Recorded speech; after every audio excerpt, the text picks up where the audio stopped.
Hello friends, मैं Mithilesh Bhadauria Lucknowi kitchen से। ये देखिए, आज मैंने एक स्वीट पोटैटो यानी शकरकंद की लाजवाब रेसिपी बनाई है। ये देखिए, ये इसका नाम मैंने मलाई चाप, शकरकंदी मलाई चाप रखा है। इसको शकरकंद भी बोलते हैं, तो मैंने इसका नाम शकरकंद मलाई चाप रखा है। ये देखिए, ये कितनी खूबसूरत है, ऐसा आपने कभी बनाया नहीं होगा। तो ये मैंने शकरकंद उबाल के कद्दूकस करके पीस लिया है।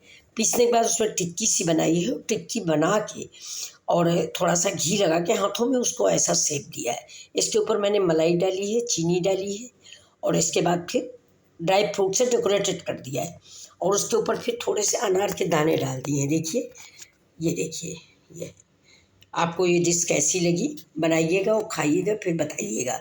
ये रेड वाली स्वीट पोटैटो है, इसकी बहुत अच्छी बनती है। ये देखिए, ये बिल्कुल हूबहू